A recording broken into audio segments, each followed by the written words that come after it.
ارے مومنو تم کہاں سو گئے ہو، خدا کا یہ قرآن لٹا جا رہا ہے۔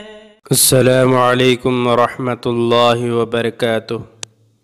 آج کا ہمارا عنوان ہے دعا کے فائدے۔ الدعاء مخ العبادہ، دعا عبادت کا مغز ہے۔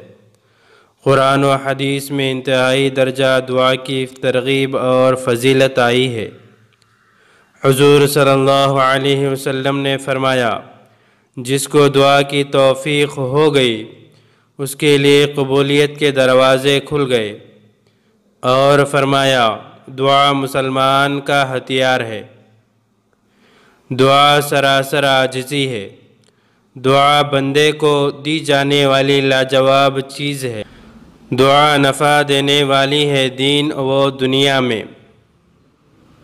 دعا سے قبولیت کے دروازے کھل جاتے ہیں۔ دعا سے جنت کے دروازے کھلتے ہیں۔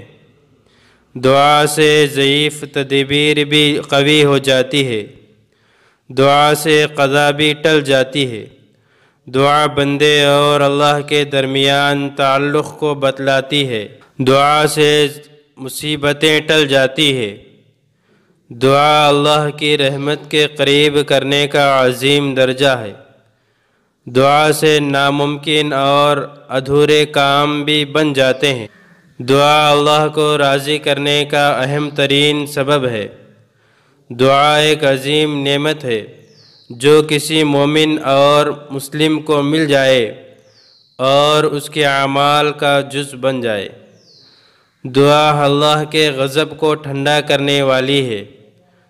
بندہ دعا کے ذریعے تین چیزوں میں سے ایک جانے نہیں دیتا، یا تو اس کا گناہ بخش دیا جاتا ہے، یا اسے کوئی چیز اچھی فوراً عطا کر دی جاتی ہے، یا آئندہ کے لیے ذخیرہ کر لی جاتی ہے۔ دعا مفید ہی مفید ہے۔ جس کو دعا ملی اسے سب کچھ مل گیا۔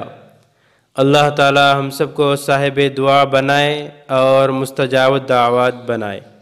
اس طرح کے اور ویڈیوز کے لیے ہمارے چینل کو سبسکرائب کریں، بازو میں لگے بیل آئیکن کو پریس کریں، زیادہ سے زیادہ شیئر کریں۔